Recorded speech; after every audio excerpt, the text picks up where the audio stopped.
last train to nowhere. Episode 9. The group stepped off the train, their footsteps swallowed by the thick, swirling fog. It was heavier now, pressing against them like a living force, pulling them deeper into their own minds. Jason felt it most of all, the familiar weight of guilt tightening around his chest like a vice. He couldn't see the platform anymore, just the endless mist, filled with shadows and whispers. Mia clenched her fists, feeling the cold air on her skin. Her pulse quickened as the fog swirled around them, thickening, wrapping them in a suffocating blanket. She knew this wasn't just a physical place. The fog wasn't only an external force, it was part of them. It was bringing their deepest fears, their worst memories to life. "We're not done yet," Mia said quietly, her voice barely audible over the oppressive silence. Her eyes darted toward the swirling shapes in the mist. She could feel it. Something was coming for them, and it wasn't just the faceless figures. Grace shivered, her arms wrapped tightly around herself. "We never should have left the train. I don't think we're ready for this." Liam was pacing, glancing back at the train as if expecting it to start moving again, to take them away from this nightmare. "There has to be another way out of here. We can't just—" "There is no running," Mia interrupted, her voice firmer than before. "It's not about the train. This is about us. We can't escape it anymore." Jason felt a chill crawl down his spine as the fog pressed closer, and with it came the voices. Quiet at first, just whispers on the edge of hearing, but they were growing louder. He could feel the memories coming back, the faces of the people he had hurt, the ones he had tried so hard to forget. The others heard it too. The voices of their pasts calling to them, accusing them, dragging them deeper into the darkness.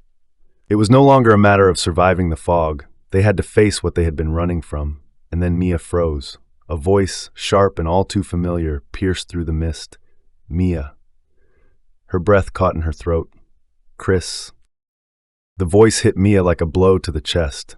It was Chris, as clear and menacing as the day he left her, blaming her for everything in his life. He stepped out from the fog, his figure tall and imposing, his face twisted into a cruel smile. He looked just as he had back then, like a shadow from her worst memories. But now, his voice carried the same venom, the same condescension that had once held her in chains. "You thought you could run from me, Mia?" Chris sneered, stepping closer. His presence was suffocating, filling the space around her. "Look at you. Look at what you've done. You've trapped yourself in this mess. The train, the fog, all of it. It's your fault. You couldn't even escape me properly." Mia's heart pounded as the fog seemed to thicken around her. His words hit like they always had, sharp, cruel, designed to make her doubt herself. He had always blamed her, always made her feel small, like everything was her fault. And for so long she had believed him. Chris mocked her. "You really thought running away would save you?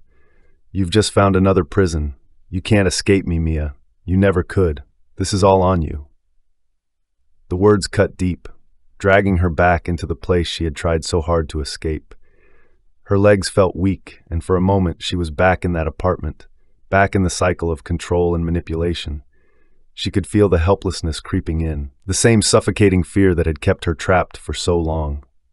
But then, Mia looked up, her hands clenched into fists. Chris was standing in front of her, still smirking, still dripping with arrogance. But now there was something different in his eyes. Desperation. His power had always come from her belief in it, from the fear he had planted inside her. "No," Mia said, her voice trembling at first, but it grew stronger with every word. "You never had power over me. The only power you had was what I gave you." Chris faltered, his smirk fading slightly. "What are you talking about? You needed me. You still do. You're weak without me, and you know it." Mia shook her head, her voice steady now. "I wasn't weak. I was scared. And the only mistake I made was thinking you were a good person. I thought I needed you, but I was wrong. I don't miss you, Chris. I miss the lie I believed about you." Suddenly, the faceless figures began to move, their blank faces turning toward Chris. They advanced on him, and his confident facade cracked. He stepped back, his voice rising in panic. What are you doing? This isn't about me!" The faceless figures closed in, their stares heavy with judgment. Chris tried to fight them, pointing at Mia, shouting, blaming her.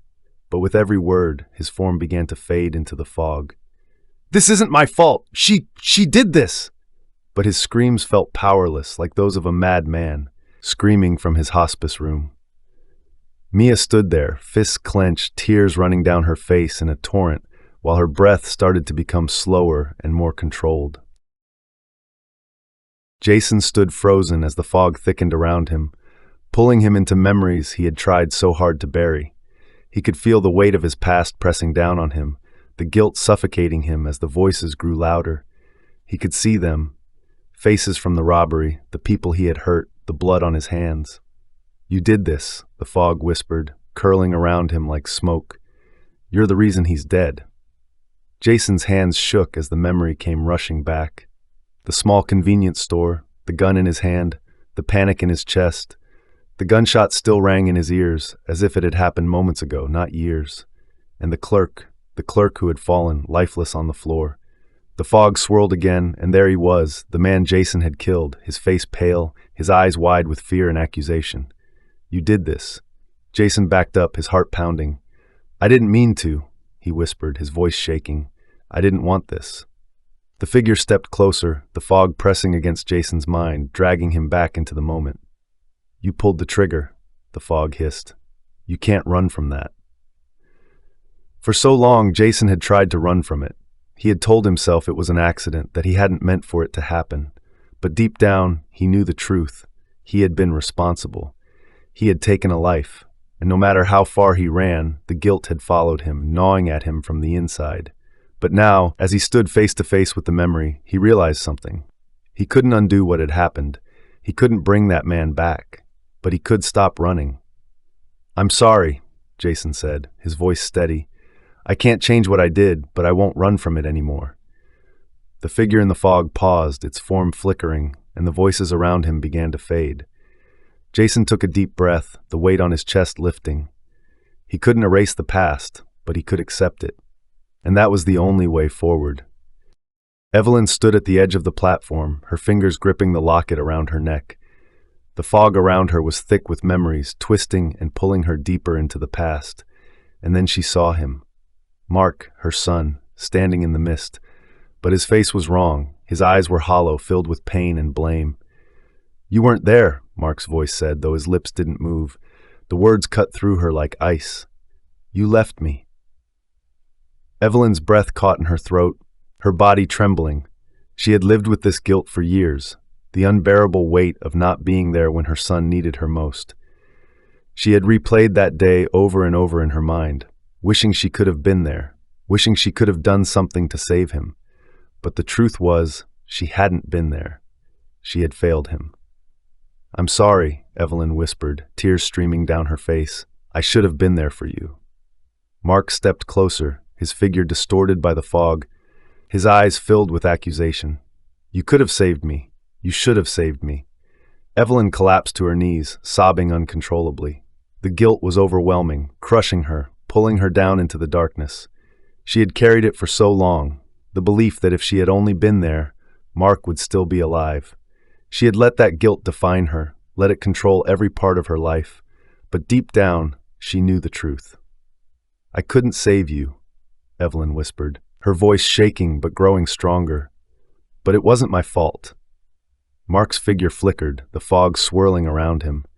Evelyn's heart ached as she watched him begin to fade, his face softening, the pain in his eyes dissolving. "I have to let you go," she said, her voice barely audible. "I have to forgive myself." And with those words, the figure of Mark vanished into the mist. The fog around her lightened, and for the first time in years, Evelyn felt a sense of peace. Grace was shaking, her body pressed against the wall of the platform as the fog twisted and swirled around her. The voices were louder now, accusing her, blaming her for the accident that had taken her friend's life. In the mist, she saw her friend's face, twisted with pain and anger. "You let me die," her friend's voice hissed, the words like a blade to Grace's heart. "You could have saved me. You should have stopped me." Grace's chest tightened, her breath coming in ragged gasps. She had carried that guilt for so long, the belief that if she had just done something, said something, her friend would still be alive. It was her fault, It had to be. "I'm sorry," Grace whispered, tears streaming down her face. "I'm so sorry." The figure stepped closer, the fog thickening around her. "You let me die." Grace sobbed, her body trembling as the weight of the accusation pressed down on her. She had believed it for so long. Let it shape her life, her every decision. But now, standing in the fog, she realized something. The accident had been a tragedy, but it hadn't been her fault. She couldn't have known. She couldn't have stopped it. "I'm sorry," Grace repeated, her voice stronger now.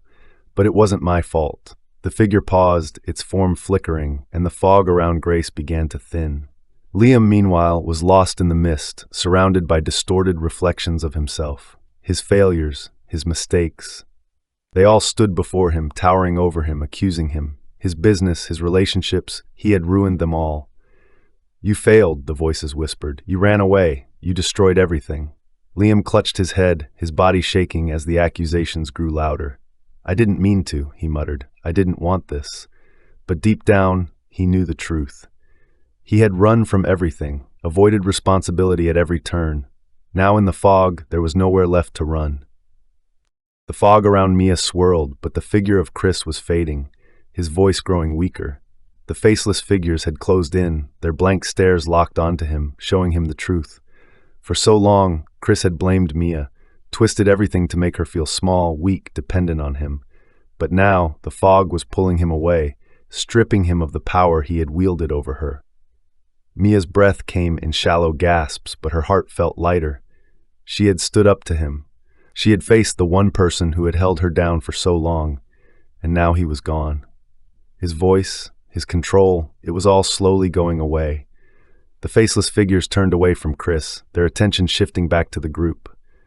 Jason, Grace, Evelyn, and Liam stood in the mist, their faces pale, their bodies still trembling from their own battles with the past. But there was something different now, a stillness.